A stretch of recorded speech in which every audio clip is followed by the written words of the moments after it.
Bitcoin is not just about price go up, price go down. It's about the people you reach and the people that reach you. And when they reach you, you give purpose to people when they help you. I can assure you that. And you also get purpose when you help people. So it really is something that is going to empower not only a lot of Africans, but also a lot of the people they are meeting on the other end. Because it's one thing for you to hold Bitcoin, and it's another thing for Luthando to be in front of you telling you how Bitcoin has changed his life, how he can now keep his money on his own. It's something that is hard to explain. You have to feel it. You have to feel it to be part of what I'm trying to explain. And I recommend everyone be part of a Bitcoin community.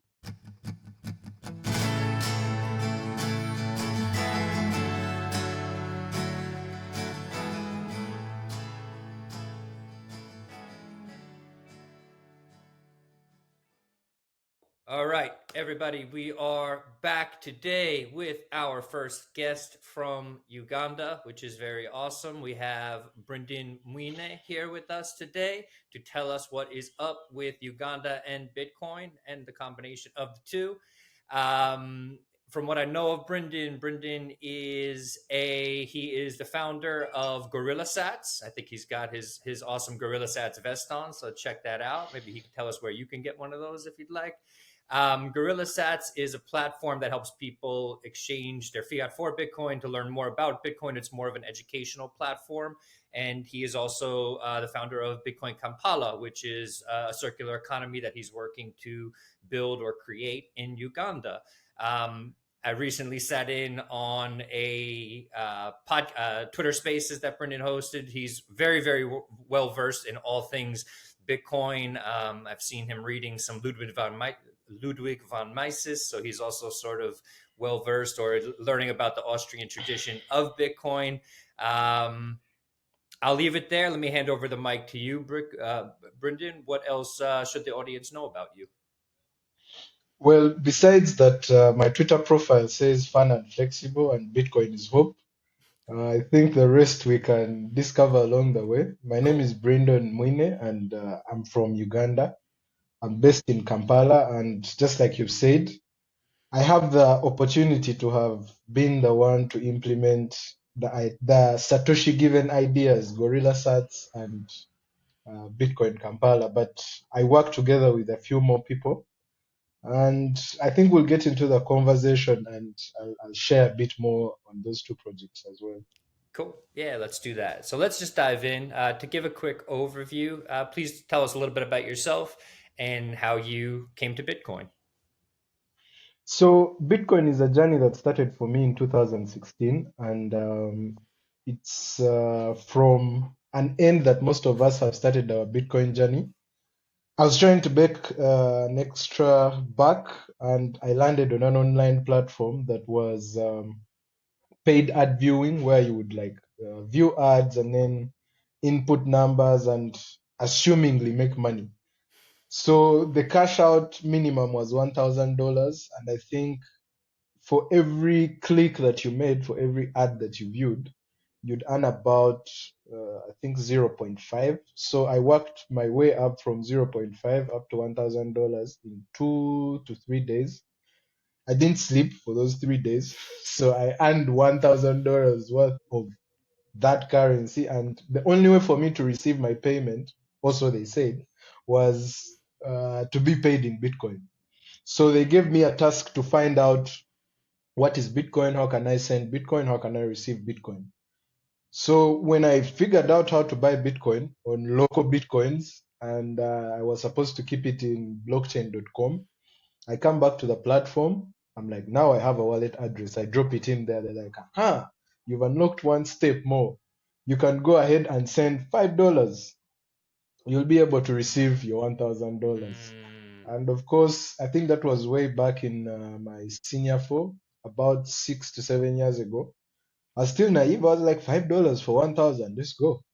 So I looked for, I think I even bothered someone, got their bank Visa card, and I loaded some money on there. I bought Bitcoin from local Bitcoins.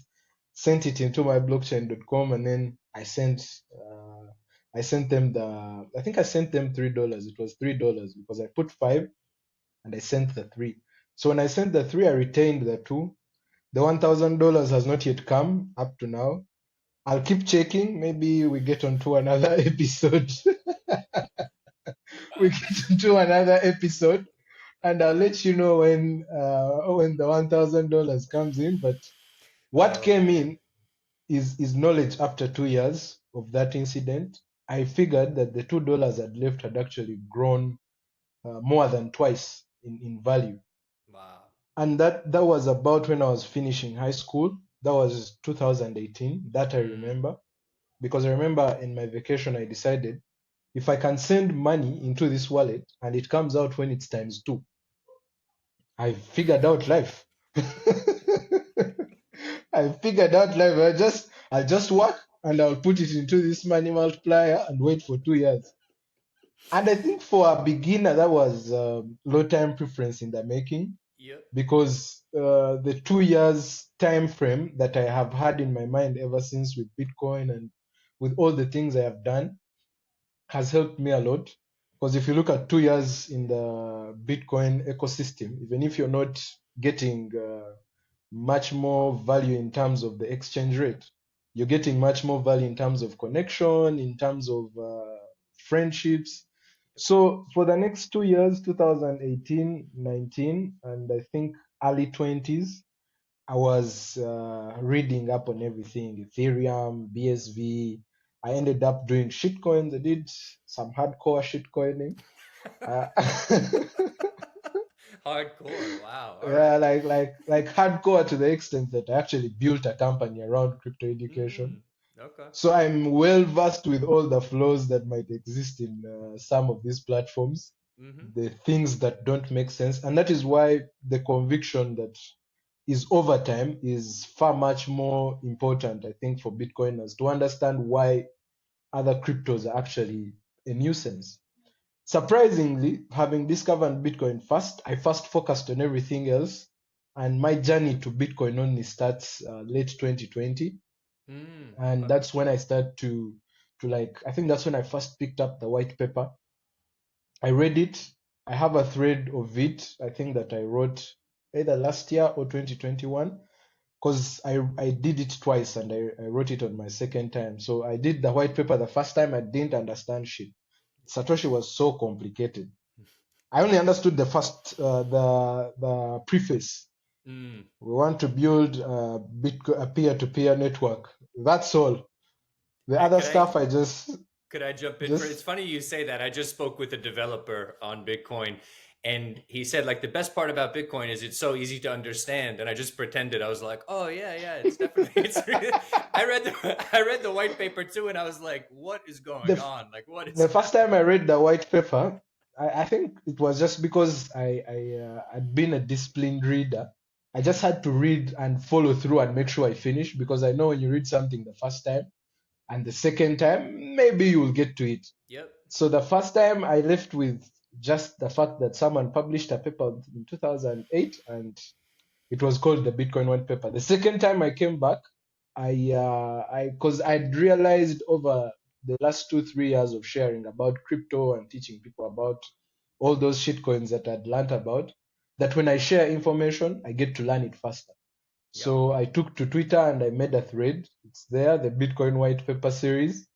And every day I would break down a concept that I'd understood. So through Oh. trying to explain it, through trying to share it, I was forced to research more, and people would correct me where I would go wrong. So eventually the story kept unfolding. I got into the different spaces with Portland, with Swaranjit, with I think I mentioned Swaranjit on the space when you were on, DJ Satoshi. So all those people kept streamlining me, showing me the value proposition of Bitcoin. And I ended up uh, deciding to move to the Bitcoin only space. It took me a bit more time to shift the company that we had built, which was called Skill Haven, to shift it, to try and put it, to align it to Bitcoin only, because We were 5 co-founders. We had shared responsibility. We had mentored a lot of people, and some of us were not comfortable crossing and going back to build from zero. Mm. So when that failed, we decided to start Gorilla Sats. That's how Gorilla Sats comes to be. Well, like, let's start as Bitcoiners now. We were not afraid to start from zero because we already had the network. We knew we were with the right signal. So myself and two others, my two co-founders, Afan and Bronson, we decided let's take on a new journey. And that's early this year, actually. That's when we take on the Bitcoin only approach and build a company out of it. That's great. So I mean, that's me. I tried to summarize the tiny bits. I mean, I lost a lot of money in those shit coins. I trust me, it's not just because I read that I decided to shift. It was after a lot of pain. yeah. F, FTX hurt me bad at some point because Mm, yeah, because the one of the partnerships that we had achieved was with FTX at my previous mm, company. So we were trying to help them enter the Ugandan market. So we had orange pilled a few people. I personally didn't have funds there, but I'd talked to people who had started using the platform. And when it went down, they came back for me. Oh, you gave us this thing and now it has gone away. oh, So I realized if I'm going to build a career in this space, if I'm going to stay for the next 20, 30 years, I cannot be on the side of things that come for 2, 3 years and go away. yep, Yep. yeah. I, So that's how it, it is. I think your story is common. Usually it takes a lot of sort of pain and learning to come back to a place of like first principles, why Bitcoin is Bitcoin, why everything else is not Bitcoin, and the importance of uh, sort of embodying not embodying the pain, but feeling that pain to understand the difference. I think that there's something there, and I think also it brings me to my next question. Often what brings people to Bitcoin the first time around is some sense of broader economic pain, something happening in their country, whether it's inflation, struggling to find work, their money's not doing as much for them. So could you set a little bit of the backdrop for what's happening in Uganda, what's been happening maybe for the past 5 or 6 years? um, is inflation an issue like it is in basically every other country in the world? And did it also accelerate post COVID or during COVID and now post COVID? Well, economically, the backdrop of Uganda is not as white as my backdrop right here. It's very ugly. It's it's just not so good because obviously the inflation, but Uganda being somewhat, I'd call it a military government because we've had one president for 30 years, and the way Mm, that president came to power was through a military coup back in 1986. We've had elections, what we would call democratic elections, but obviously there are allegations that they've been rigged. So we try to believe there's a practice for democracy, but we also have our doubts that the things were not done in order. So those two factors paired together, and considering that misappropriation of funds, considering the corruption, considering misallocation, because sometimes these governments only prioritize the wrong things and they end up hurting the people, maybe in good faith, maybe in bad faith. But inflation wise, COVID hit us really hard because we are a hand to mouth economy where people will basically have less than $200 on average in savings. So for the 2, 3 years that we had lockdown throughout 2020 to early 2022, it was really a pain to everyone. I mean, we reached a time where the government had to like serve poor quality food for free to people for them to be able to sustain life. So the inflation bit of it, I'll just give you context. When my father was my age, the denomination of the Uganda shilling to the dollar was about 1,200. okay. Right now, it's $1 is equal to 3,000 and about 780. So that's times two. And Inflation to the dollar. Uh, could I get context? How much older is your father than you? So how many years are we talking? That so basically that's two we're hundred talking, percent inflation. Yeah. yeah, we are talking in about 23 to 24 years. Wow. And that aside, keep in mind that the dollar is also like understanding that and understanding what kind of inflation is going on with the dollar Yep. tells you more about what we are going through, because the dollar has been inflated. And Yep. now, if the inflation against the dollar in your country is that bad, then things are really bad. Yep. So there's hope, though. We have a very youthful population. More than 60% of our population is under 35. So we are a working economy. We have very young people, very energetic. The country is very endowed naturally. Very good climate. It shines and rains all year through. Okay. So we'll have rain and sun in the same day. It will be cold in the morning and wet due to the rain, and it will be very warm and sometimes hot in the afternoon because it's shining. Because Uganda is crossed by the equator, so we are in the tropics, and the climate is really good. A lot of agriculture going on, though the agriculture is still traditional. So there's really very much opportunity to deal with. If we aligned our resources, if we aligned our funding, if we appropriated funds and directed them to the right things, Uganda has a lot of potential. I would equate it to, I not equate it to a Singapore in terms of of of economic activity, but the potential if we maximize the resources we have, because we also have natural mineral deposits. We have a very young population, which most people are looking for. We've had a very huge influx of Chinese, and you know what that means. Oh, So we please have tell. a I do because I've lived in different parts of Africa, but please tell the audience what that often means. so what that often means is half of the economy is being run by foreigners, which means half of the money that is made in the country, the money that is recorded by the by the international organizations, after being recorded, is put on a plane. If money does sit on a plane and is Right, if taken it's back to the physical. home country, yeah. So the the the presence of these Chinese is not a bad thing because they've provided employment, but they have really come in with a bit of exploitatory kind of negotiations, because we're really pushed in the corner. The country is already highly indebted. It cannot borrow more to fund the budget. So some of these deals that they present that I would say are crooked are the only hope that people have. So it's between a rock and a hard place kind of situation, and that's what the Chinese government is very good at. If you look at all the places where they've managed to establish their control, it's like that. And I know this because I'm also, what I studied is Chinese and Asian studies. For those who, Oh, interesting. yeah, Interesting. yeah. So 大家好，如果你会说中文，我也会说，我叫李翔。If you have some Chinese listeners, Wow. I will. Yeah, I've sent them a greeting. I love it. Yeah. Wow. That is wild.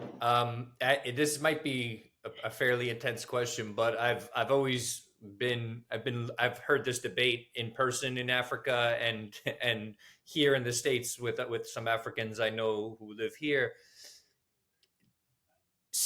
There's a debate between like who's worse or better to do business with, Americans or the Chinese. So like the Chinese are there, they're sort of what their reputation is often for being very sort of regimented in their business practices, very like this is what we're doing, blah blah blah.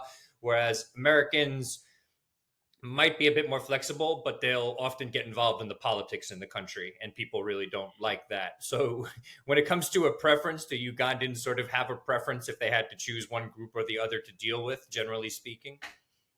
So the way it is, and the Chinese are tactful. You'd rather have an enemy that you're conscious of. You Mm, will not know that they are there. They will interesting. shield themselves with the government, and it will be the government that is doing what I would call the injustices in terms of financial negotiations and financial policies. Usually, when the Chinese do something, they want to do it with their people.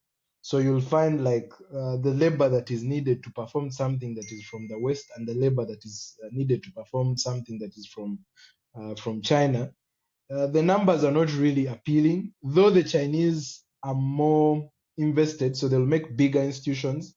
But the labor to institution, I would say, if it's a ratio of, if it's an industry of about 500 people, yes, it's employing more than 300 Ugandans, but the ratio is still, I say, 3 to 2. Mm. Rather, when you have a US or Western-based company, you'll find that the ratio is more like 4 to 1. Oh, okay. Yeah, so Interesting. the industry might be big, and it's creating employment on a wider basis, but it's usually it's usually like jumping out of the pan and falling in the fire. So yeah, you've made a move, but to where? That's Right. that's usually the question. So there are, I would say it's better for us to interact with each other, to trade normally with our fellow Africans, and Yeah. where necessary, on equal terms with both the West and China. So it's really one in the same thing, just different grades. Wow. That is Yeah. wild. I'm amazed. One of the reasons that I tend to interview a lot of Africans on this podcast is because in my time there, I was always blown away at how much sharper Africans, more than any other place I've lived, maybe barring Venezuela. I lived in Venezuela, so a lot of people understand money and politics there because of how bad the situation is. But people have a really very sharp view on how things work when it comes to money, politics, the financial system, all this stuff, because of so much of the bad stuff that happens in these places. In the US, people are much more detached from this. Part of it has to do with having the global reserve currency. Some of it is like the fact that we print money to enable the social safety nets that we have and all this other stuff that sort of makes people immune from the pain. And pain can be a teacher. Pain will teach you things, as we touched on earlier. Now, I don't wish pain on people, but it does tend to teach people things, and it does make people a lot more self-sufficient. It often makes them more entrepreneurial, better with their hands, all this kind of stuff.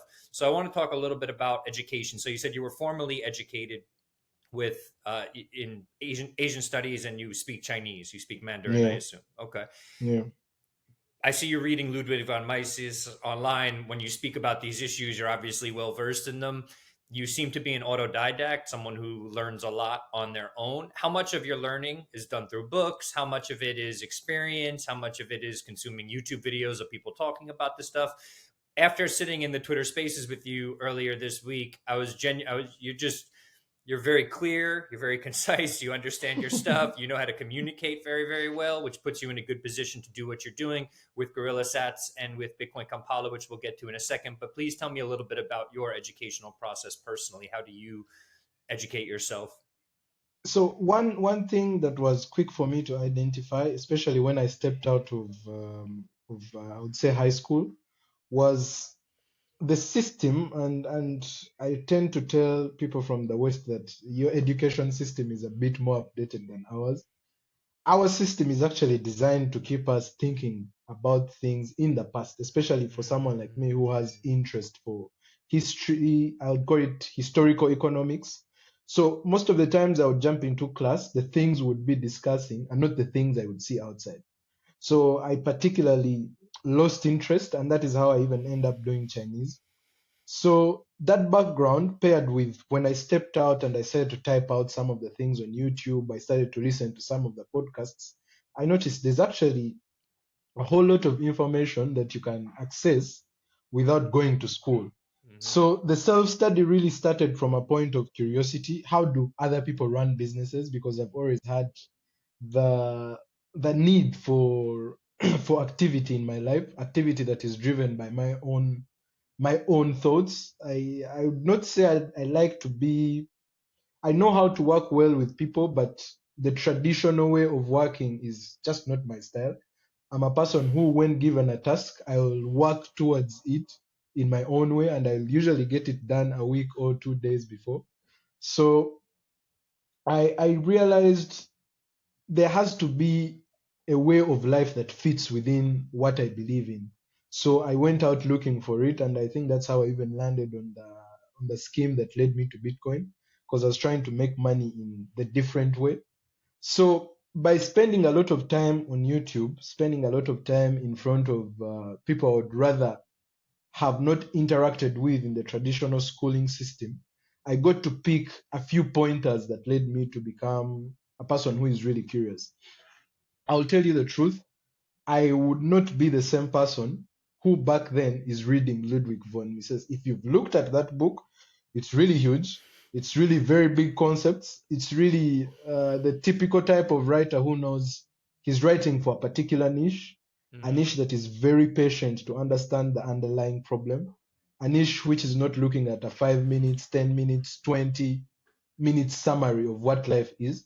Yep. So I've gradually been pulled into this world of research, into this world of discovering what the truth is by, I would partly say, Bitcoin, but also the curiosity to more, because I feel like when you open this portal into the internet and you realize, oh, I can talk to Frank across the world Yep. and he will receive my message immediately.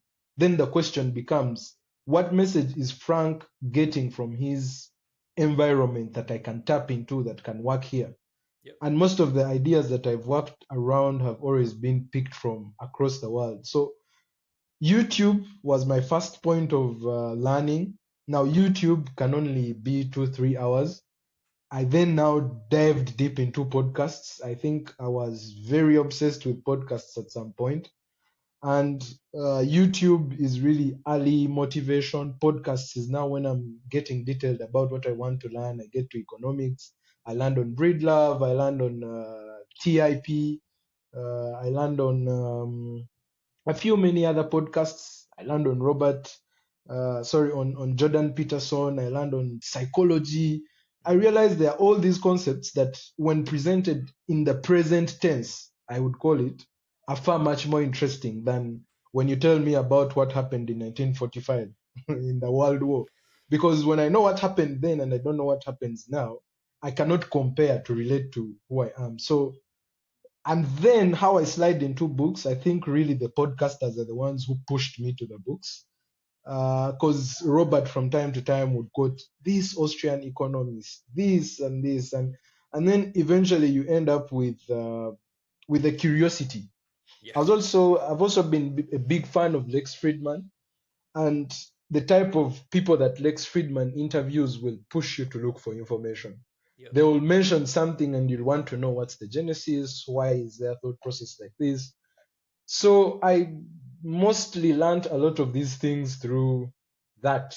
And now I think what I might have to confess is Ludwig is my first big endeavor. Okay. So I read a book by Joseph Tetek, if you know him, the I don't separation actually of don't. money, the separation of money and the state. He works with Trezor. I think he's their head of the Trezor Academy. And Okay. reading that book, Separation of the State and Money, a lot of what is discussed in there are the ideals that are extended by the Austrian economists, Karl, Ludwig, and all the other scholars that followed them. So by just reading, it's a very small book, but it goes straight to the point, and most of the things that it addresses could actually relate to me. So I was like, so what you mean is that this school of thought that Bitcoin possesses, that I have learned from all these Twitter spaces and interacting with the plebs, actually has a history. It has people who have discussed it before. Yep. So that's how I end up now being particularly interested in the financial history of why was Keynesian economics preferred to Austrian economics? What was the incentive? So now when you get that and you pair it with the understanding of Bitcoin, it becomes a very good life to live. Every day you wake up with some point of curiosity. Every day you wake up with some discovery. Sometimes you're walking along the road and this is only because we are living under a fiat standard that Yep. someone is able to think like that, someone is able to put up a structure like this. So it's really been a very personal journey. I will spend nights awake. Sometimes I listen to podcasts in two and out of my sleep. So I'll play a podcast and I'll find like 4 other 5 episodes I've played. I'll start from there. And knowledge is funny. Sometimes you will pick the knowledge even in when you're not conscious. So Yep. I've learned that you can just play something if you align whatever you want to learn, and you just always like bump it into your head whenever you have a chance. You'll most definitely learn it. Yep. Your I got to what you're discussing was my first few years in Bitcoin as well.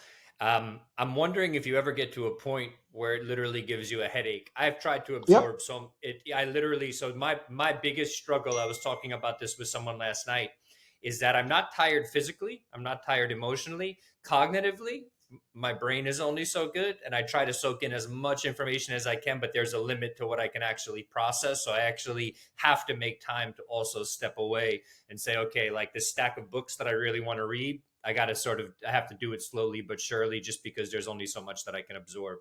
And it was weird. I only hit that point about a year and a half ago. It was just like I had read every book out there on Bitcoin. Then I started reading, like you, The Austrian Economist, the foundational texts, like The Road to Serfdom by Friedrich Hayek, and some of the other bigger Austrian economists like Mises. And it's tough. It's really really difficult to soak all of this in. But I also want to commend you, because I think that there's also a lot of people in the Bitcoin space that probably listen to Robert Breedlove or listen to Preston Pish on TIP, the Investors Podcast, and that's sort of where their education ends. And I'm not wronging anyone if that's where your education ends, but I commend you for going a step further and taking note of the texts that they're talking about and reading those texts for yourself. Because oftentimes when we get abridged versions of texts or summarized versions of them, you're just getting what someone else took from that text, or what someone else wants to share from that text. When you actually read the text yourself, you start paying attention to a lot of the nuance. What's also amazing about that, and I don't know if you've picked up on it, is that when you read these texts that were especially written 100 years ago, and then maybe you start realizing that some things that were happening 100 years ago are also happening in the present. So you start seeing how history repeats itself and how the authors sort of touch on these things. It can be a really eye-opening experience. So I hope that to the listeners out there, you approach things the way that Brindon has been approaching them. And if you do hear a text, especially if it's mentioned multiple times, or an author where the name is mentioned multiple times, give it a try. I think admittedly, it will probably be very difficult to absorb at first, because a lot of these ideas in these texts, they're a bit more dense. But I think once you do start moving through them, they really, really can have an impact on the way you think and make you a lot more of a critical thinker in the world, which is really important. On that note, you also talked about how one of the ways in which you educated yourself was taking these small chunks of the white paper, breaking them down on Twitter, getting feedback from people, which I'm sure not everybody was super kind about. I'm sure a lot of people wanted to tell you how wrong you were and correct you, which is fine. You have to have thick skin to be in this world. Yeah. But now you teach people, via Gorilla Sats. You provide educational materials, your personality for this. What is that process like? And I want to contextualize it a bit. I actually just made a clip that I put on Twitter of a conversation I had with Lorraine Marcel of Bitcoin Dada, and she talked about how terrifying it was at first. Now, for her, I think, especially as a woman in the Bitcoin space, it's an African woman in the space, it's even more. It can be a little bit more intimidating, and I have a great deal of admiration for what she's done. But putting yourself out there as anyone who's now going to talk about this money and technology that most people do not understand, that most people think is a scam when they first hear about it, can be very anxiety provoking, borderline terrifying. So what was that process like for you, and what have you learned from that process? So for me, teaching had always been a way of learning. I'm a person who is too, from my character, you can tell I'm outgoing. Now, the only test I've always had for my theories or for the things that I have learned is bringing it to the public. And if I can't explain myself to the public, if I can't explain myself to someone who does not know what I know, then I do not deserve to own that idea as mine. So usually what I would do, even like from way back when I was going through school, it would be, I can only assume that I know something if I can stand in front of 2 to 3 to 10 people and tell them about it. So I would come off as a person who is like discussing, a person who is leading people to learn through a certain topic. I did study history, and my favorite was European history because of how a bit farther away it was from. I did understand African history, but I'd always wanted to know, why does African history unfold with whites at the back of it? So European history really gave me that context of, oh, you actually realize that the fights that these people brought to your continent had actually started this side, and how did they start, and all that stuff. So by sharing, in me sharing, I tend to learn more than when I keep it to myself. And that is the journey of how we even build our first crypto education startup. So it was me sharing with my friend, the person I actually used to sleep with at campus, like my roommate. I'm like, so there's this Bitcoin thing, you can buy it and it goes times two.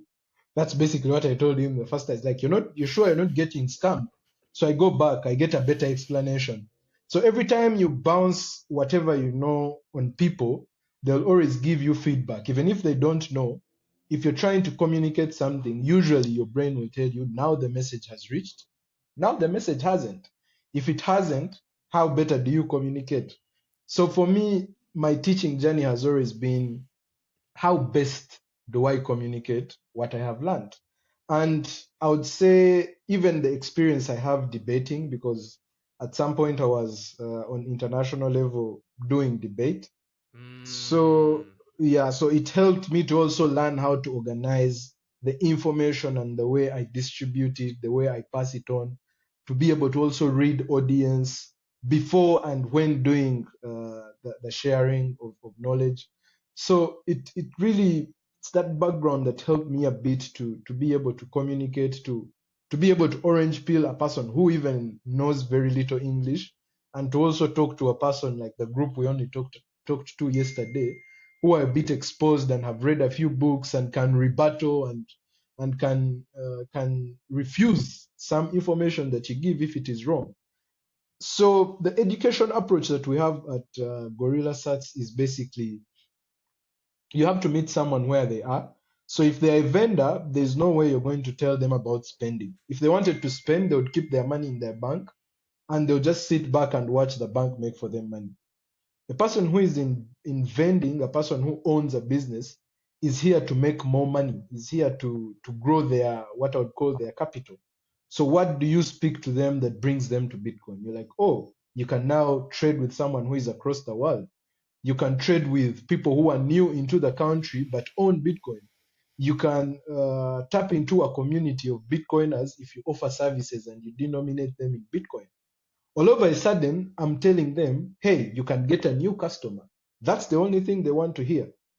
And when they hear that, you've spoken their language. Yep. If you're talking to a person who is, I'd say, in their youth, you're telling them, oh, do you want to work the next 10 years of your life and have 5 years worth of value? Do you want to lose all the money that you'll keep for the next 10 years and only retain worth 3 years? So you give them the perspective of, you're still young, you still have a lot of years to work. Do you want to keep that work in something that you can trust? Do you want to keep it in something that will devalue it? So everyone has their kind of pitch that they will pick. And as an entrepreneur as well, I know teaching is selling. Yeah. Wow. So That's great. Yeah. so you have to sell to them something. And the moment you start by giving them information without understanding what they need, Yep. it's usually, when I have 30 minutes with someone, I'll spend the first 20 minutes talking about their life and trying to understand, I usually look out for the words of, I wish, I don't like, I'm afraid, I am, those words that show a problem. And when you realize such a word, such a pointer, then you build from that. If it can relate to Bitcoin, in the last 10 minutes you talk to them about Bitcoin, you just trigger them to know that there's actually a solution and it's called Bitcoin, and you watch the Mm. magic happen.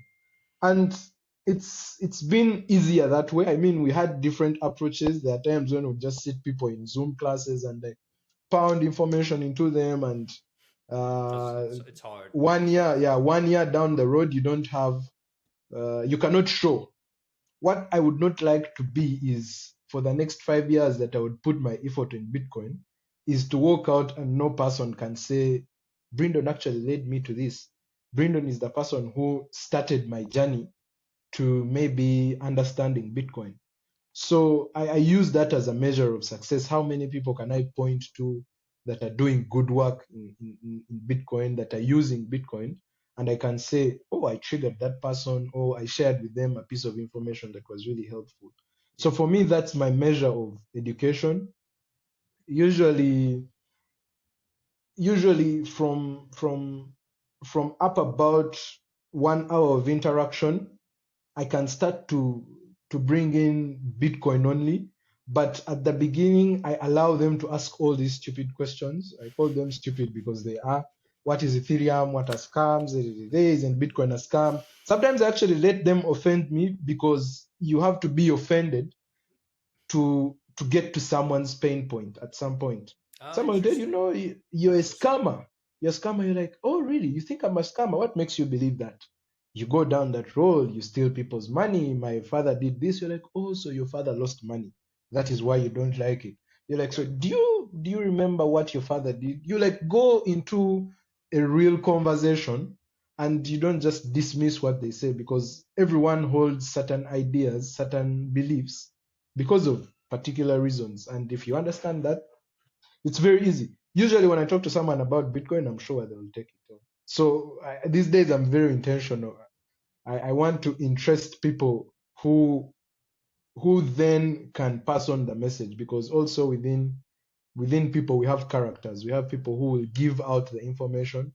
We have people who will keep it to themselves and try Yep. to maximize the opportunity. Yep. So right now, the focus that we have at Gorilla Sats is building more community leaders, replicating ourselves generally, to make sure that even if we now concentrate on our core business, which I'm going to share with you in a bit, the education can still go on. Yep. Basically, we are making missionaries. Yeah. It actually, it's so funny you say that, and I want to get to Gorilla Sats after this next question.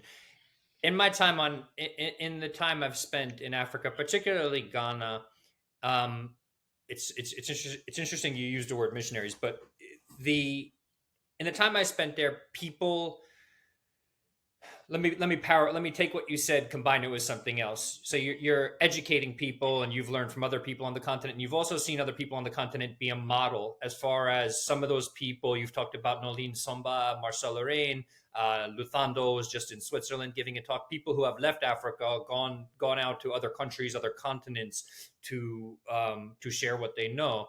And so I think that that education is, there's these beacons, these people on the continent that are now teaching people. You're one of them. And then there's more and more people learning from them and more opportunities opening up as a result of that. So I wanted to talk a little bit before we get into Gorilla Stats. We should about your which I want to talk about too, but about your experience in, I think, the Czech Republic. You went to BTC Prague, and part of that had to do with you putting yourself out there. I forget what it was. I read the story. Was it something for Cointelegraph where you had to post certain Yeah, it information? was. Yeah, it was Cointelegraph. Joe Hall, Yeah, very interesting gentleman, did the yeah. interview, and I think it's one thing for you to be a Bitcoin and hold Bitcoin. Mhm. It's another thing for Bitcoin to really directly impact your life. Yeah, so can And you talk a little bit about that first? Because I think the goal, and what I was going to say before, is that one of the only ways that I saw for a lot of Ghanaians that I knew was to get to be able to travel and to have that experience. A lot of it was actually through the church or through a religion or something like that. That was one way. There's other ways you could get international scholarships and this and that, but becoming like a priest or involved with the church or whatever religious organization you were a part of seemed like the way that the majority of the people got to get their trips abroad and get exposure to the broader world. But now Bitcoin is becoming that. It's slowly and steadily becoming that. I'm going to meet Nolene and Marcel in El Salvador in 2 weeks. So it's like, mm, so we have this thing happening now. Can you talk a little bit about what that experience was like for you and how hopefully, what you're doing will bring that other experience to other people as well, to other people on the so continent? for me, it was.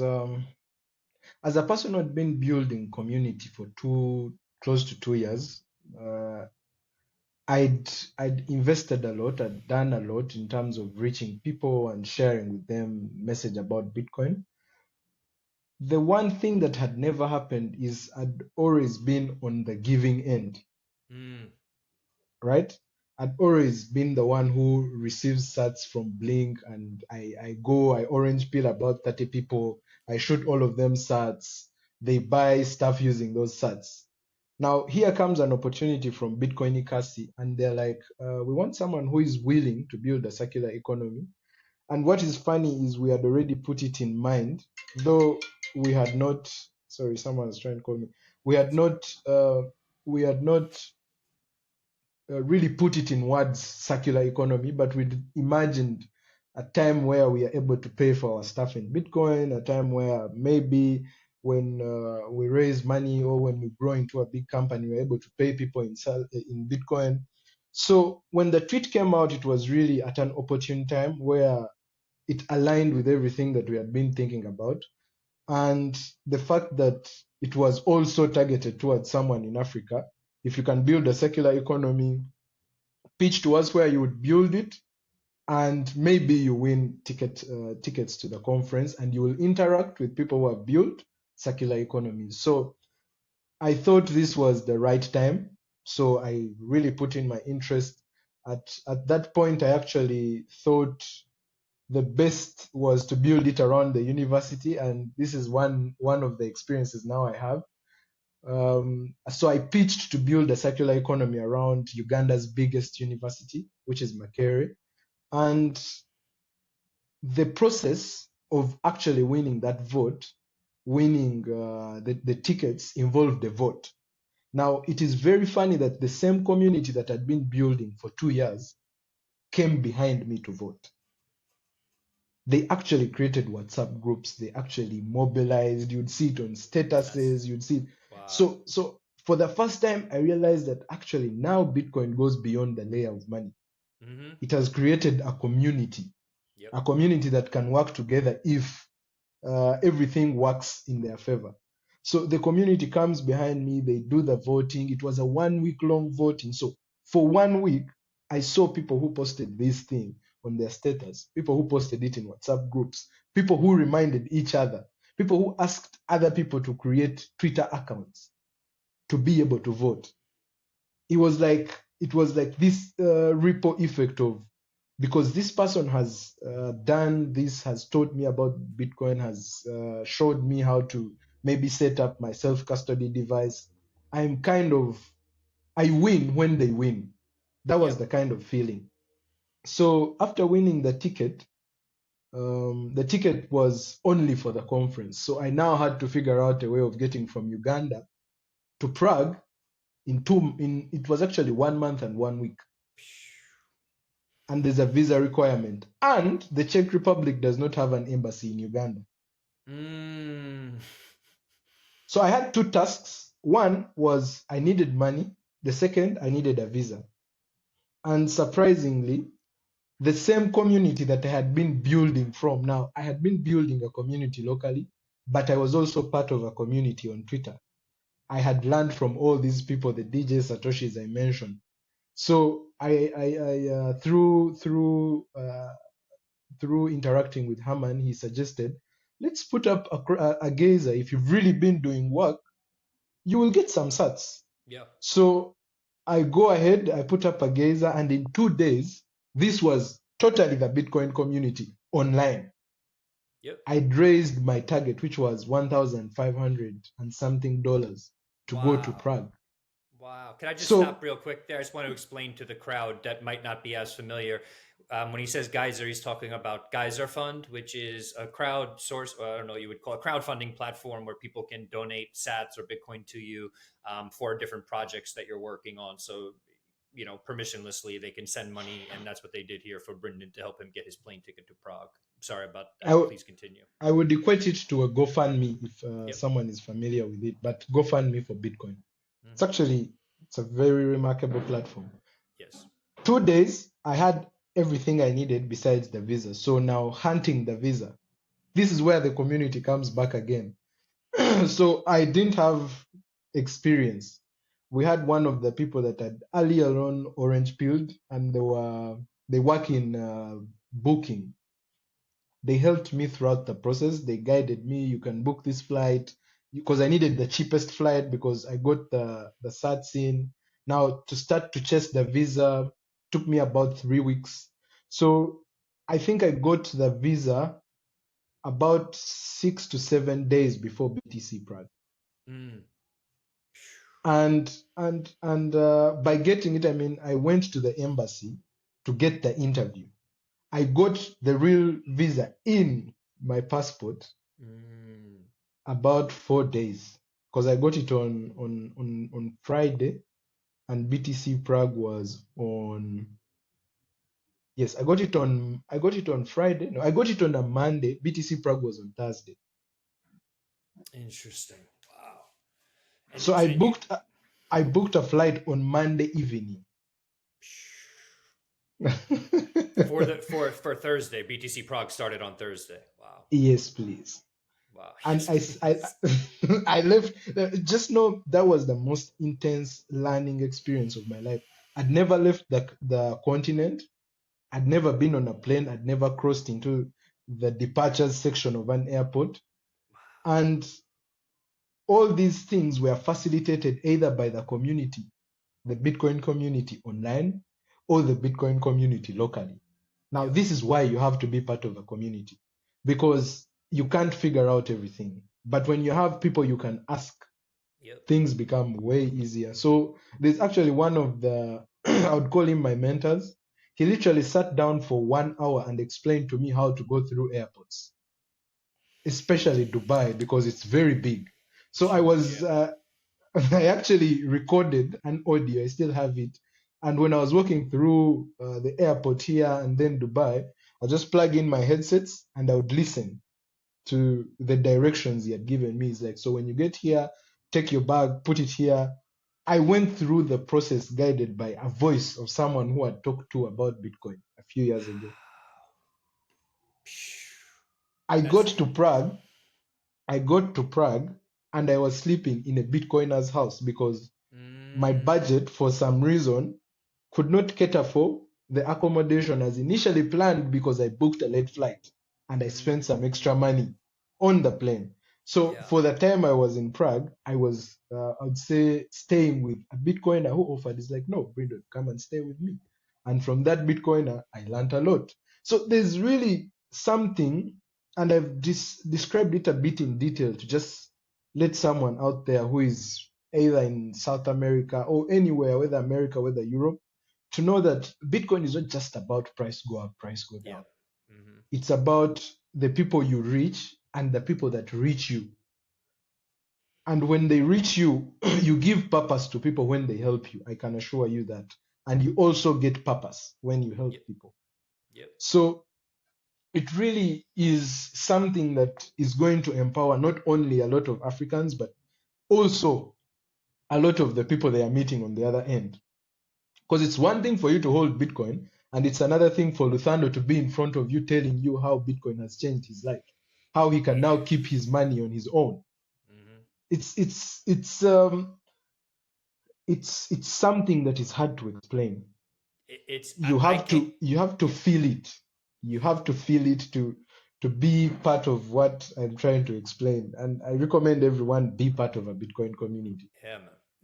That literally brings tears to my eyes. When I interviewed him in particular, when I heard his story in detail, I the first thing, as I mean, it was like I said, it was 4 a.m. here, so I was tired. I'm listening to this guy talk, and I'm just that feeling, like you said, we were talking about cognitive things before, learning about money, and that it's the feeling is a very different experience, though. Yep. And when you hear that, it also makes you want to fight for the network, to defend the network, and what Bitcoin stands for and the ethos of it.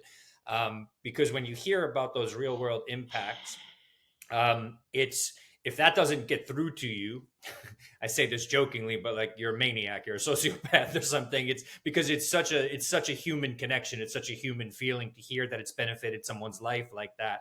And then yes, that they can then leave South Africa and go tell their story in Switzerland.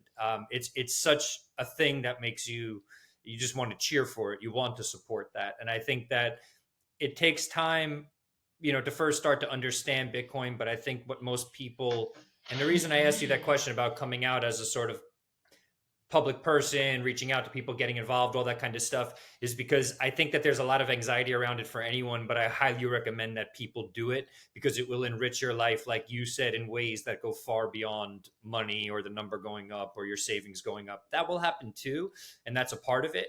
That will need to happen. Humans, to some degree, we'll need to see more liquidity flow into it for the network to become bigger and bigger. That's just the way things go. But there's so much else to it, like you just described really beautifully. So, on that note, can you talk a little bit about your experience starting Gorilla Sats and what that's been like? Have you seen changes within the people that you're training, that you're educating? What have those changes looked like? What sorts of victories have you seen? What sorts of hurdles have you been presented with? Please expand. The first victory I've achieved, I think, going the Bitcoin only way, training and trying to build around Bitcoin, is the number reduces. Say that again. The number reduces. What do you mean? I'm sorry. The number of interested people reduce. When someone comes to you and you tell them, no, you will not make money in 2 months, they're like, ah, fuck it, I'll just go back to my job. When we used to run the crypto company that we had, would sit 300 people, 200 people. Yeah. And it would make sense. Everyone would be pumped. Everyone would be, yes, we're going to make money. But whenever we have conversations about Bitcoin these days, and it's really intentional for us to have a very small number, not more than 50. I'd usually cap it at 50 or maximum 100. 100 is a very big crowd. You have to be able to connect with someone, especially if they are meeting Bitcoin for their first time. You have to be able to connect with someone and bring Bitcoin home, bring Bitcoin to them. Don't try to bring them to Bitcoin. Yep. So the numbers that we reach have reduced, but they are more intentional.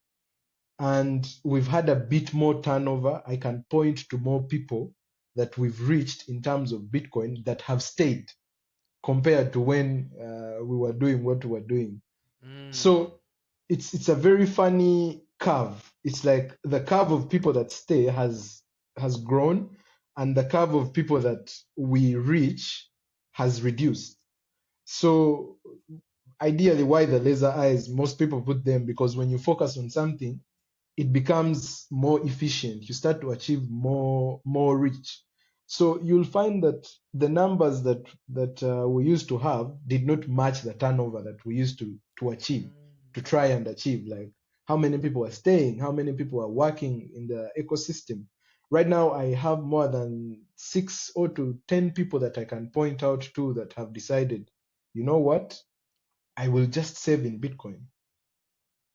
I will convert all my savings to Bitcoin.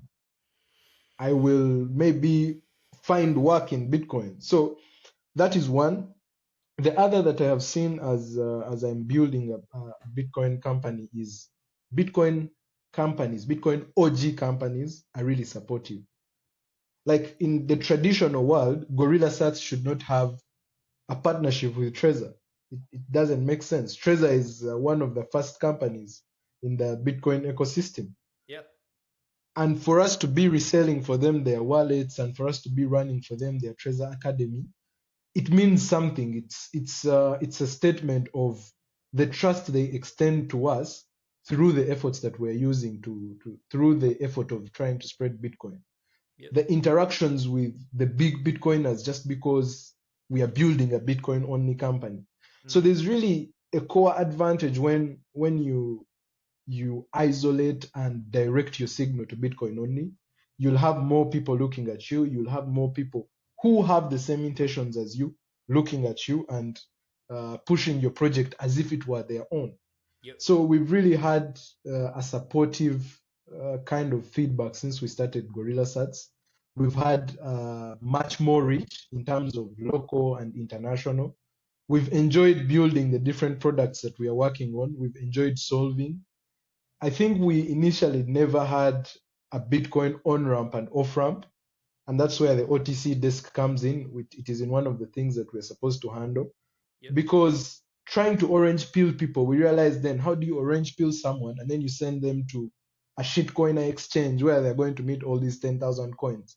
Well, like, instead, it's better we source the Bitcoin, put for them a simple WhatsApp message, back to back message, and we just do it peer to peer.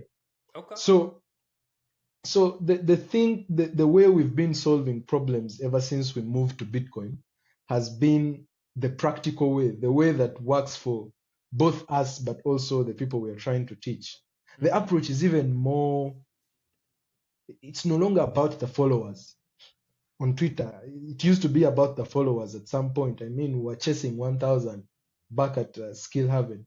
Right now, it's about the people who follow us. Do they read the posts that we post? Yeah. Do they enjoy the content that we make? When we have a class, how many people are giving us feedback? Are they receiving the right information? So it now gets from it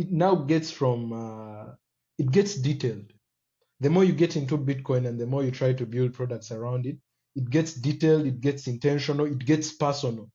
When you go to a project, when you go to an event and someone is talking about crypto, you're like, it's not Bitcoin. You get structured in the way you communicate, I would say. Yeah. It's understandable.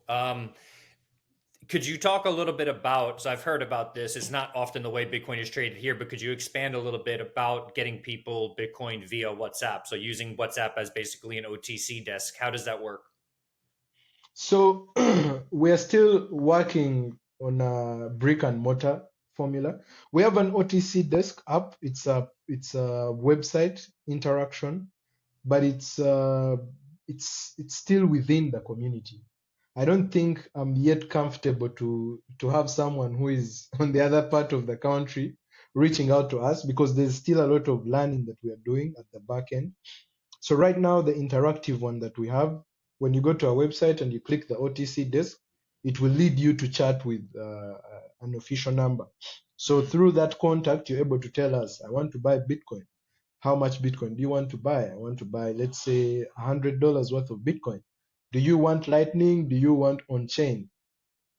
And we do explain to you, this is the fee. So anything below 1 million sats is 4%. Anything above that is 3%. If you're okay with the fees, if you're okay with the time, we then send it to you. So it's fully a trust-based system.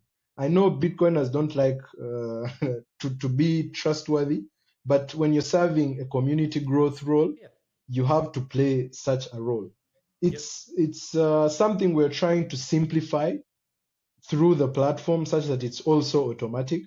But so locally, the biggest payment system is mobile money.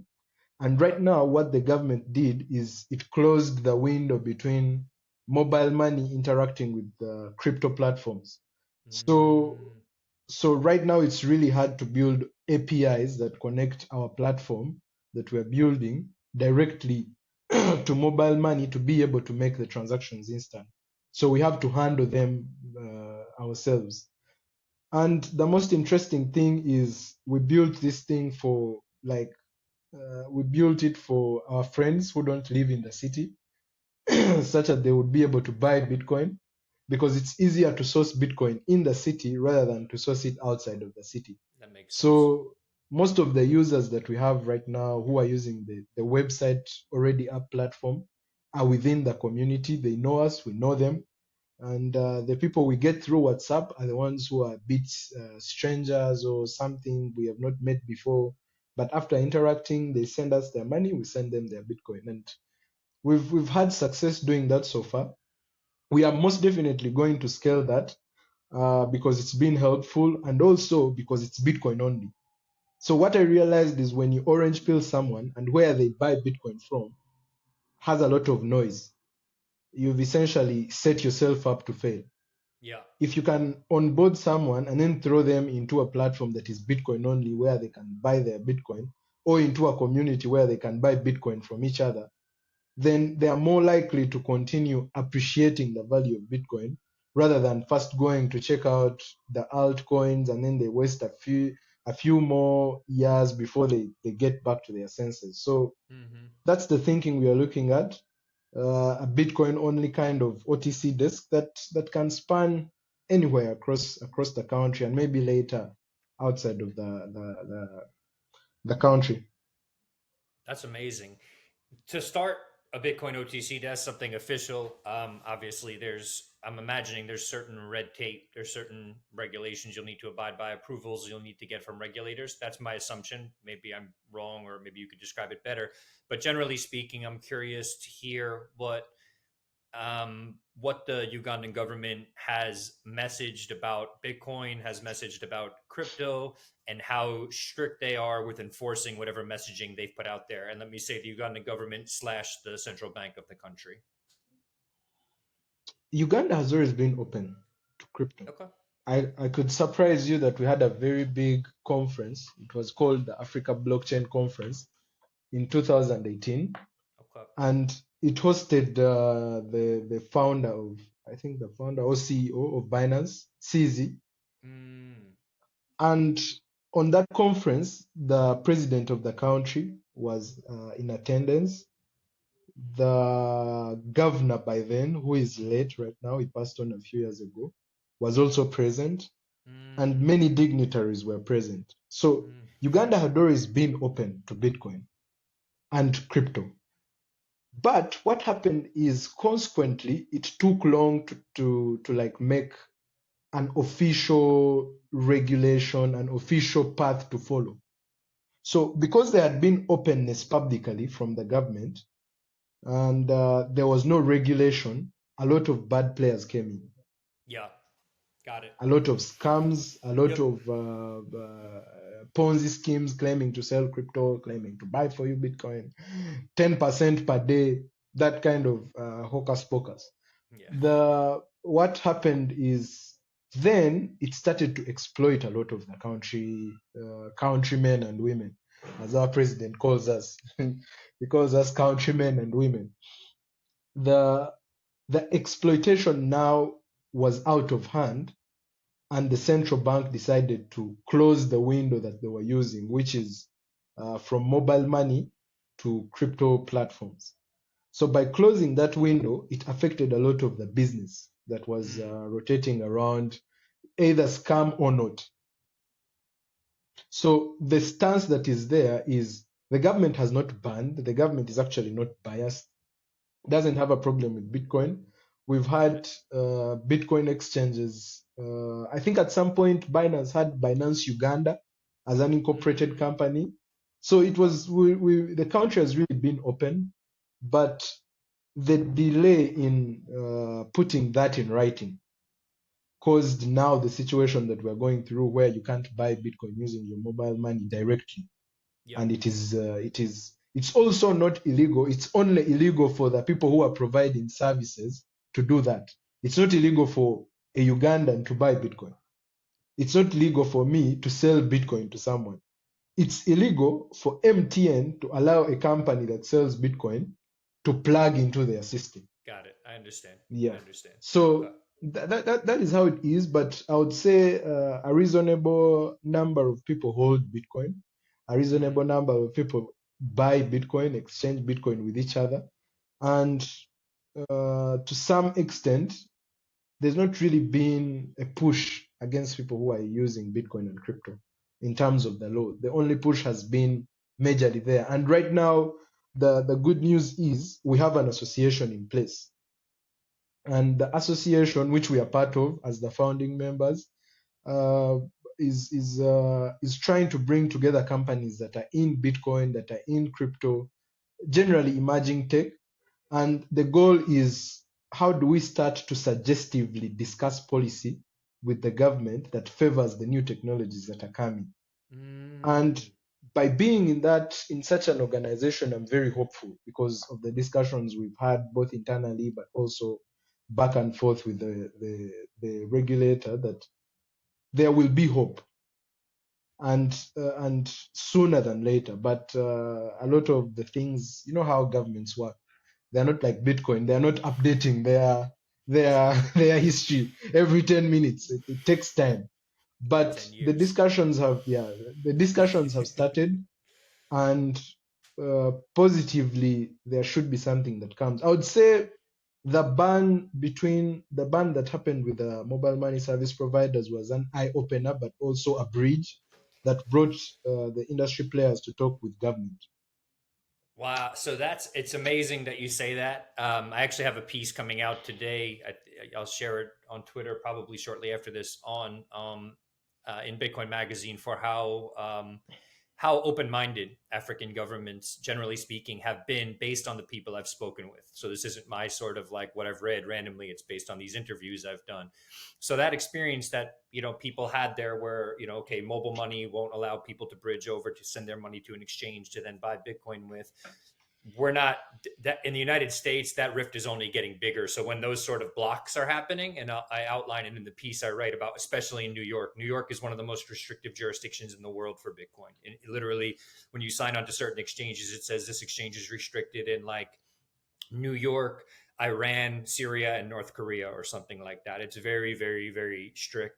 But those conversations are not happening afterwards. Meaning, so when there is that division, the government there, people are organizing, having conversations with the government. Whereas even if people are having those conversations here, there's not a lot of headway being made. And I assume that has to do with, especially in New York, they're just protecting the older interests, the old financial guard, Wall Street, the old players. And it's very, very, very difficult to watch. It's very sad and scary to watch. So it gives me a lot of hope when I hear that governments, when they receive pushback and when people organize to try to present them with more information, that they're listening. That really, really makes me hopeful. And I really hope that things get better and that there is more integration in Uganda as a result. Well, And I want to, just to chip in, what I would not be, you see, governments are very tricky. From my experience okay. reading, listening to you is one thing.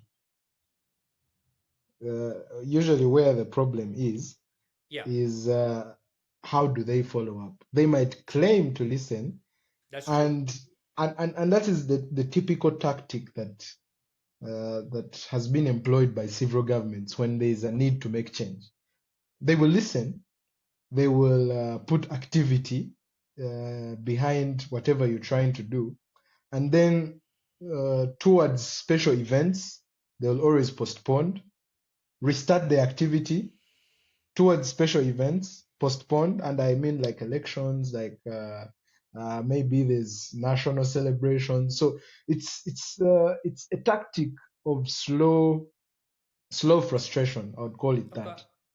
I Okay. hope we are not falling into that as Africans, because there are countries that started to move on this legislation thing, and they have not reached a very recognizable rate. Yeah. But in Uganda, we've only started that, so we hope for the best. But in Kenya, they've actually come out with a very unnecessary tax. I know you talked to Mm, Guantai. They have tax on crypto right now. In South Africa, there's a very also not so convenient environment. I don't know what's going on in Botswana, but I know they have regulation. Namibia has regulation, but all these regulations that are being passed usually still need to be looked at. yeah. Yeah. So For it's a great place to start, but it's not where we are going. It's not where we want to stop. Well, 100%. But I think one of the things that Mr. Quantai said that really resonated with me, he talked a lot about how loud Kenyans can get when the government Yep. doesn't act in their favor. That gave me hope, because he just said basically, we yell loud enough about this. I'm assuming both maybe at community meetings and on Twitter or something, and the president will respond. So I'm assuming. So I think that the point you're making is an important one, that we can't just assume that now certain things seem to be set in motion, that things will be produced or things will happen. That's not a guarantee. You sort of Yep. have to keep pushing. You have to sort of hold the government to what they're saying. that's not happening so much where I live, especially the mayor of New York City. He came out speaking about, oh, we're going to make Bitcoin, New York City, a center for Bitcoin, and blah blah blah, and it's just lip service. So and there's not a lot being done because most companies have already left New York and set up elsewhere. So I do hope that there continues to be push. I plan to get more involved on that level. I have not been just yet, but I do think it's important because yeah, it's this the sort of power that governments have and the power that inherently Bitcoin will begin to take away from them as it's more widely used, they're not going to give that up quickly. And I think hopefully you can appeal to the human side of people in government, which is something that Oken in Namibia said to me. He said, like, look, we can have conversations with officials in this country and hopefully appeal to them and explain why this is a good thing. Kumi Nakanza, Bitcoin Kauri said something similar. But again, you still have to sort of push them to actually legislate. And the other thing that Master Guantai said that was a little bit, I don't know what the word would be. That was a little frustrating, I guess, is just that he basically said, look, the Kenyan government is waiting to see what either the United States or Europe does. They'll copy and paste that regulation, tweak it a little bit. My follow-up question there was, well, what if it's bad regulation? And that's when he said, we'll push back if we need to. And I hope that that really becomes the case. I hope that what goes on in Kenya becomes the case throughout Africa because it seems like, maybe I'm wrong, and please correct me if I am, when you have very entrenched, especially monetary and financial systems in a place like New York, it's very, very difficult to get anything changed. I think things are a little bit more flexible in places where one, maybe government officials can really see what the benefit of this would be for everyday people, which is what Kumi has said after speaking with someone who's very high up in government there in Ghana.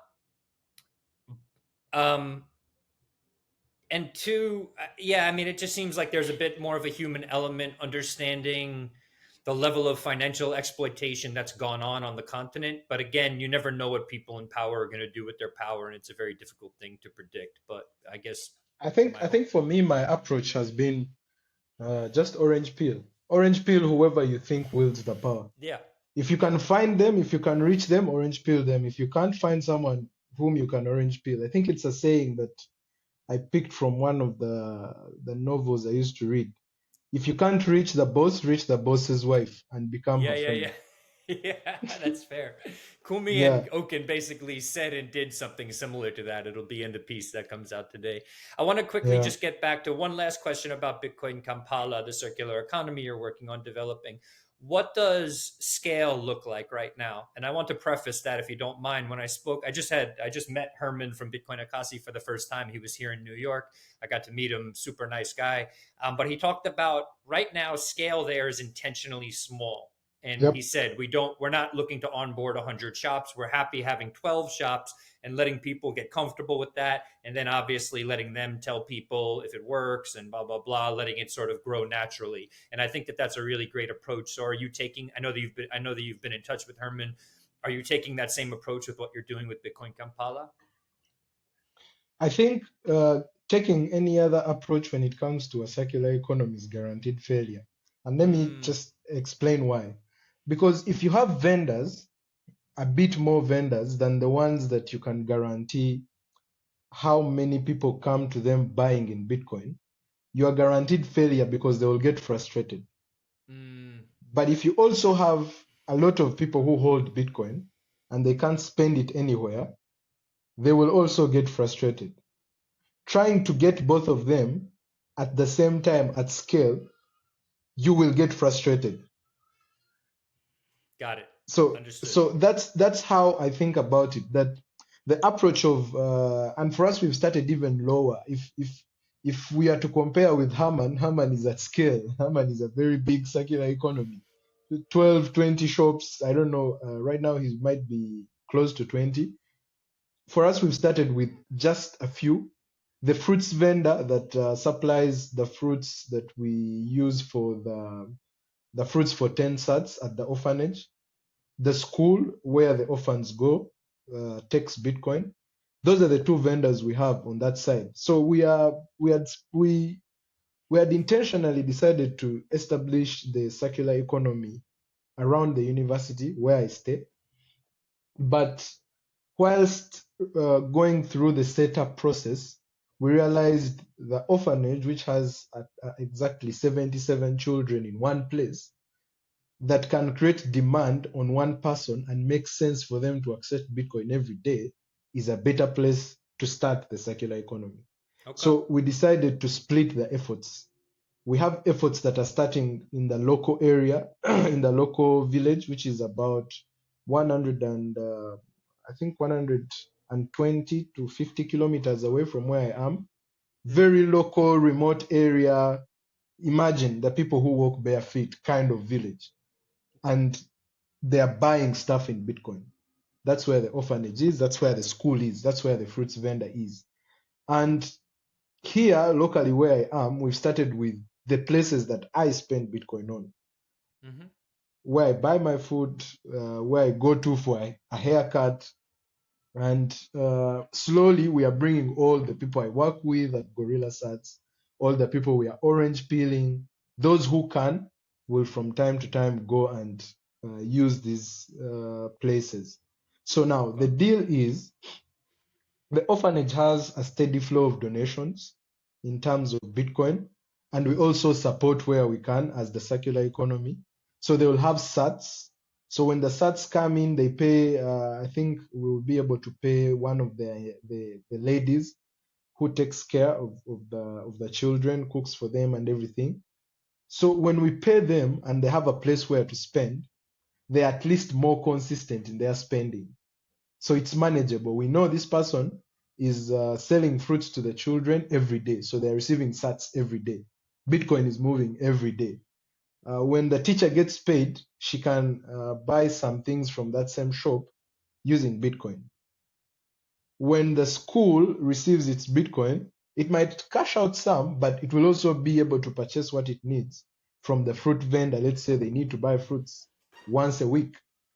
So that is the thought process around what I came to really learn from the time I spent with Haman, the time I spent with Motolese, interacting with the work that has been done by Bitcoin Beach, is when you start it small, you're assured of it continuing, because what you want is the continuity. So with Bitcoin Kampala, we are solely looking at continuity. Now, scale it to a time when these children are a bit older, they've learned about Bitcoin. Just give it 5 years. We have children who are 12, 15. 5 years from now, they're adults. 5 years from now, they are crossing into adulthood, and they can then spark and continue that small revolution. So it 100%. also helps the vendors to understand gradually and interact with Bitcoin every day. But when you have very big numbers of vendors, then they are not interacting with Bitcoin every day, once in a while, and it will get frustrating.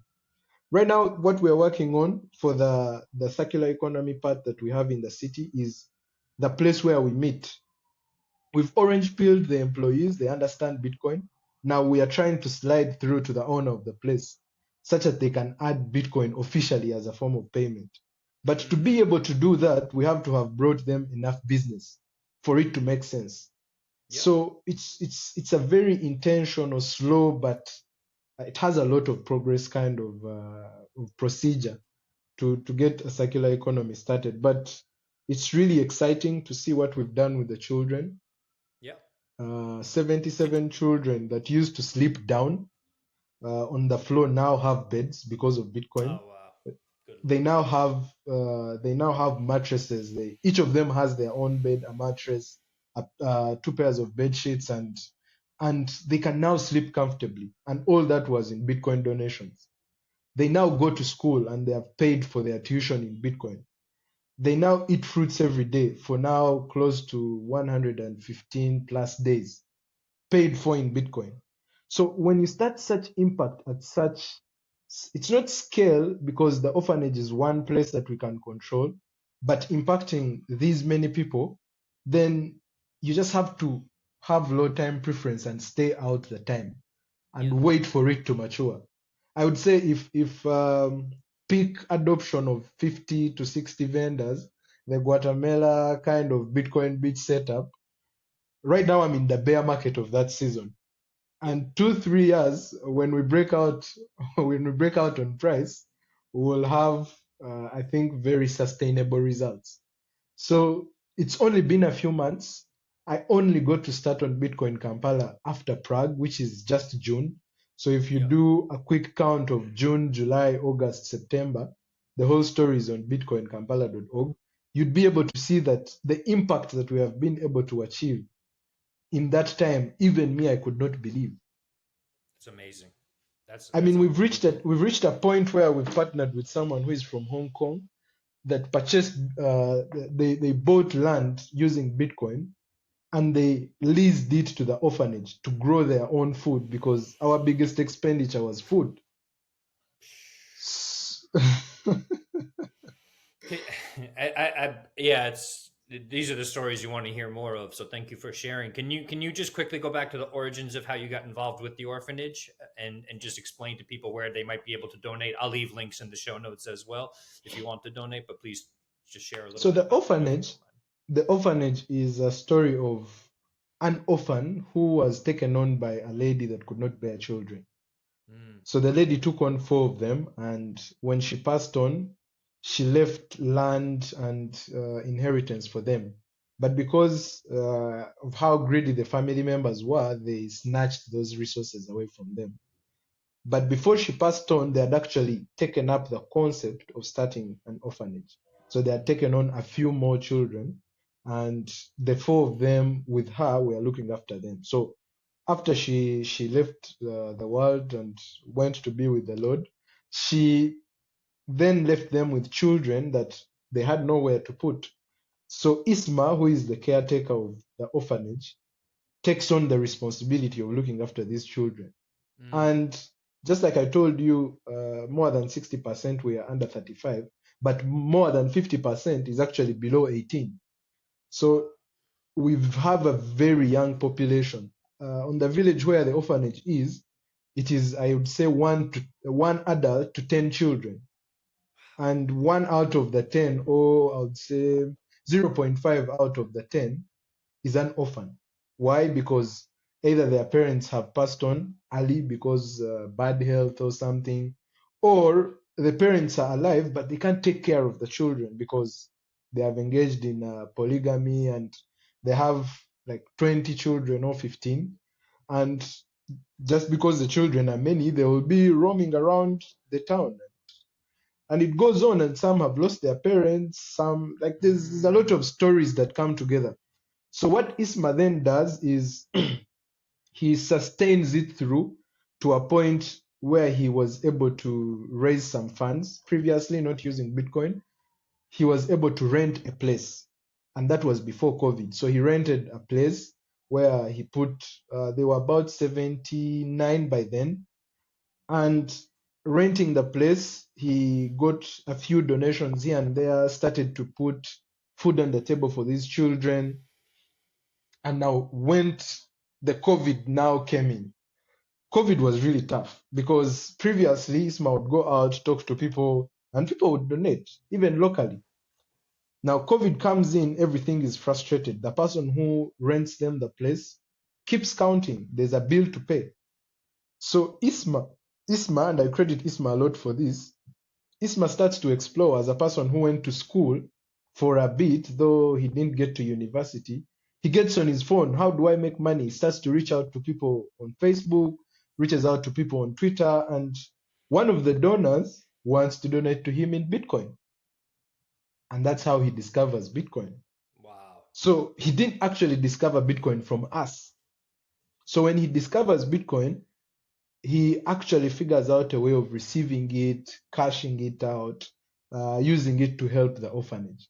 So now the Bitcoiner reaches out to other Bitcoiners, and other Bitcoiners happen to know me. They are like, hey, Brindon, we've been sending money to this orphanage. Why don't you go and check it out? Does it exist, or someone is actually extorting money from us?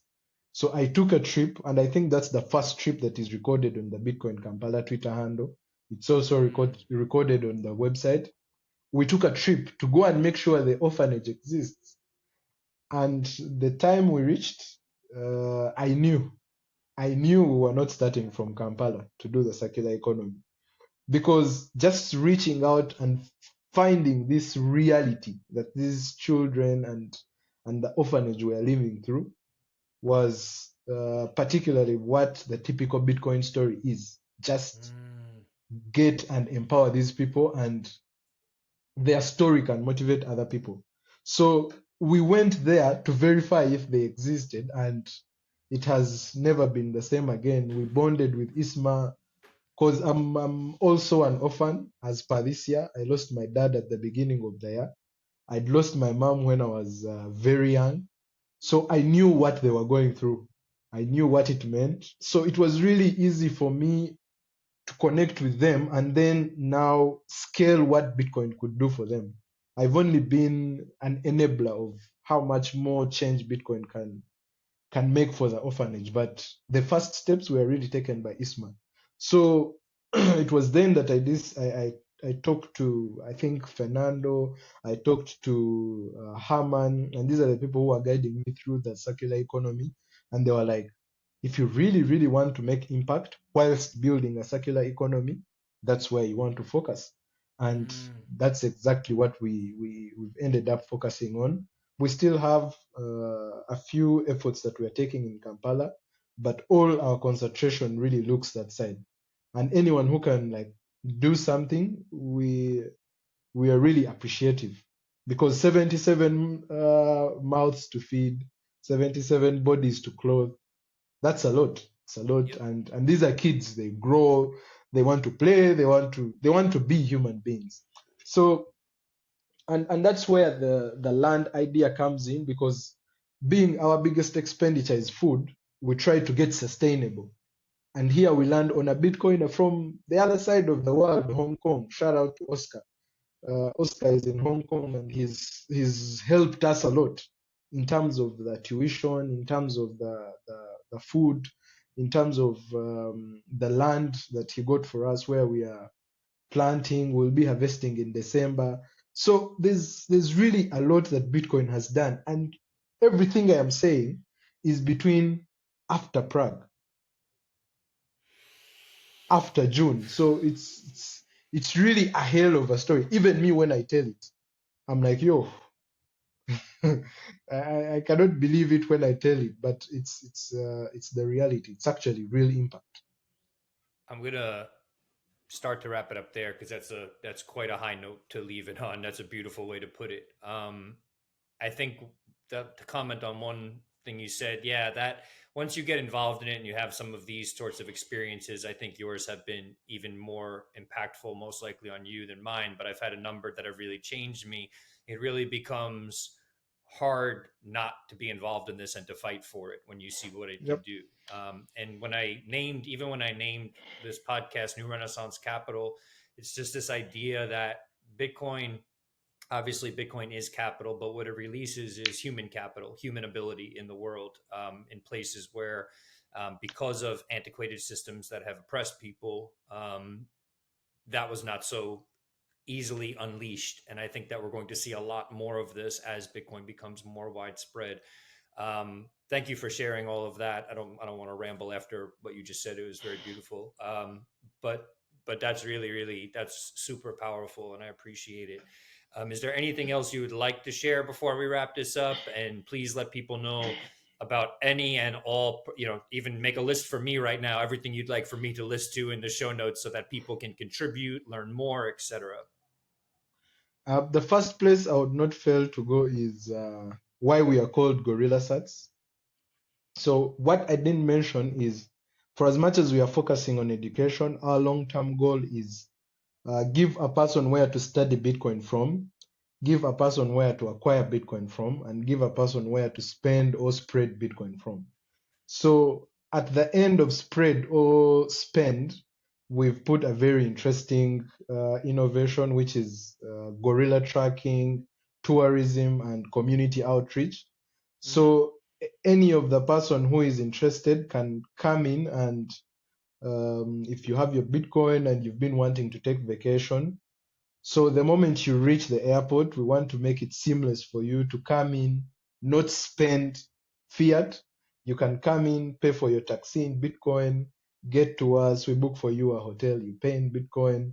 And eventually, if you're a person who likes gorilla tracking, if you're a person who likes visiting national parks, we can take you there and you'll pay in Bitcoin. If you want to visit the social project, which is the Orphans of Uganda, which is the different work that we are doing with the vendors, and obviously along the way as we take you to the national parks, you'll be able to pay for like your food, what in Bitcoin.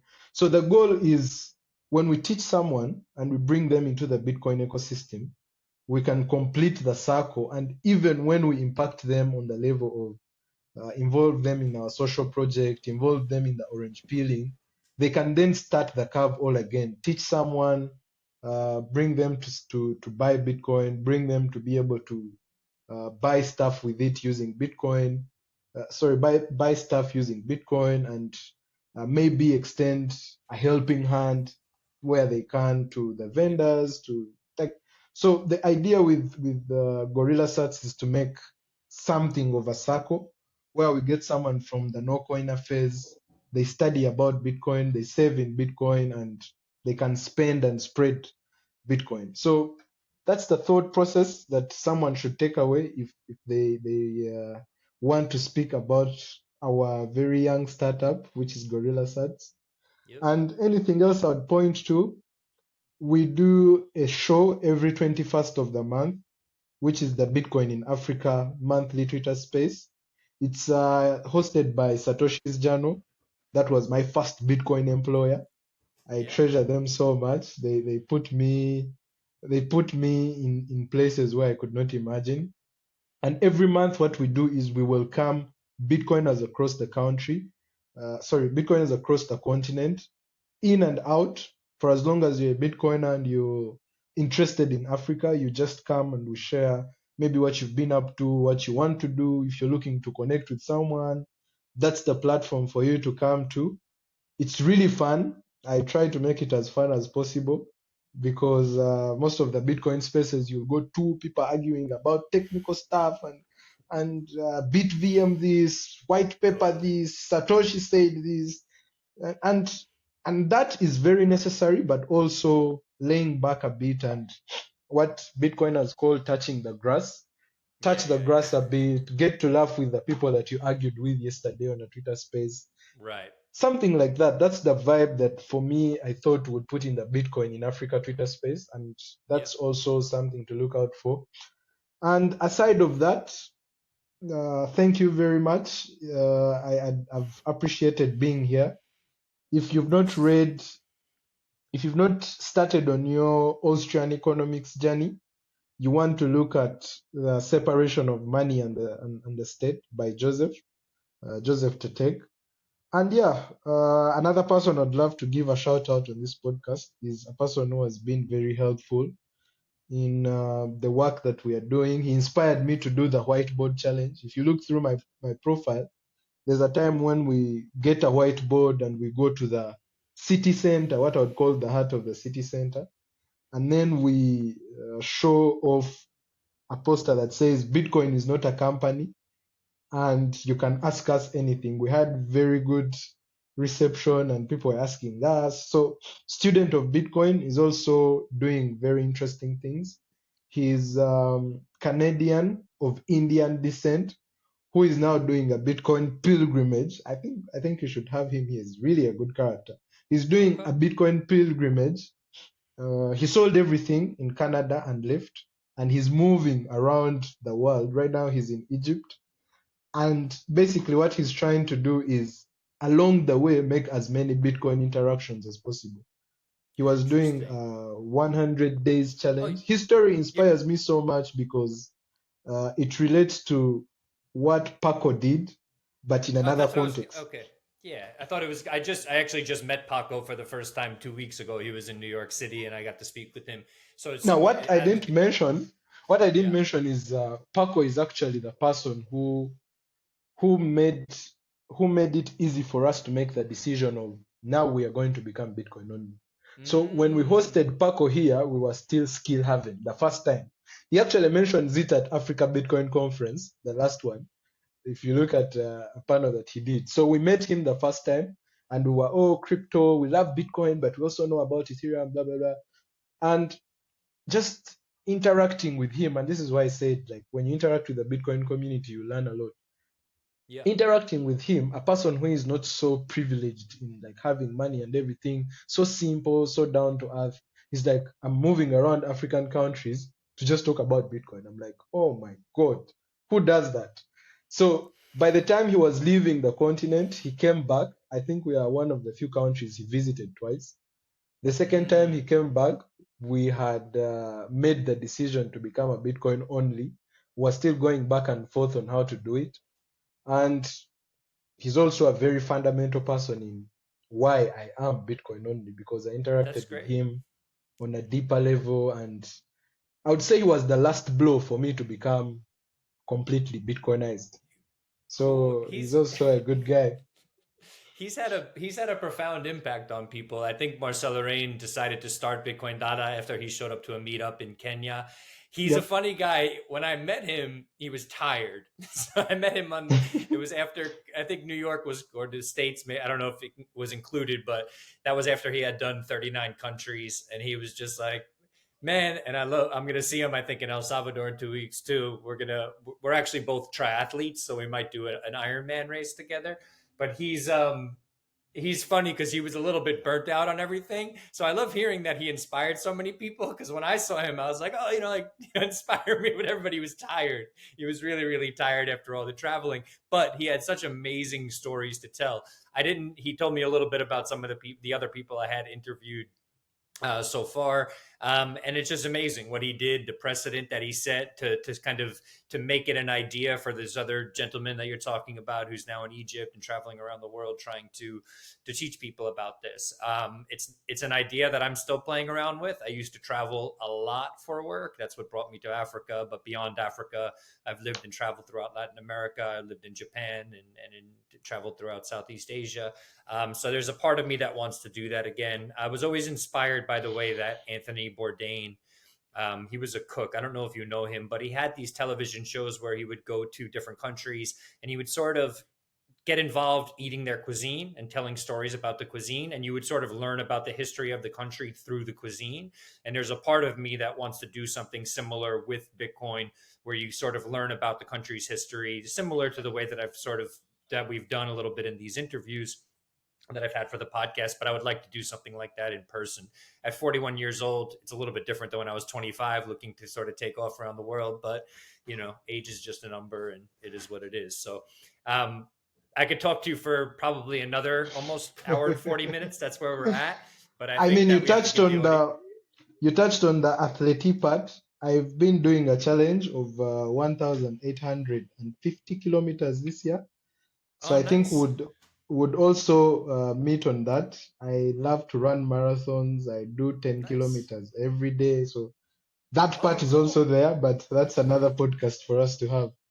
Yeah. I think I have to try to get together, like we could do like a proof of work in terms of exercising podcast with all the Bitcoiners who are into running and triathlon and all this other stuff. Yeah, there's definitely a culture out there that's into it, and that's cool. That's great to know. So hopefully, when I do make it to Uganda eventually, we could do some longer runs. Oh, that's cool. So you've done marathons before. Yeah, I think I have 3 marathons this year. My name. Cool. Cool. So is that? I know I just spoke with Kalkasa. I know that Ethiopia is obviously known for its marathoners, but is it more of an Eastern Africa thing where marathon is a part of the culture? I think it's Eastern Africa because Kenya as well. Here as well, we've had a few. I don't know if you've heard of Cheptegei. He's very good with Yeah. Yeah, of course. yeah, Yep. yeah. So it's really a thing I think that is within us. But you see, the more you do it, it's not really a culture. It's if one person does it, then everyone tries it out. Oh, So okay, cool. yeah, that's where I also get the inspiration. Like when you look at someone who is from where you are doing something that is interesting, you want to try it. And Yeah, that's how yeah, I yeah, yeah. discovered that I could actually run as well. Interesting. Huh. Yeah.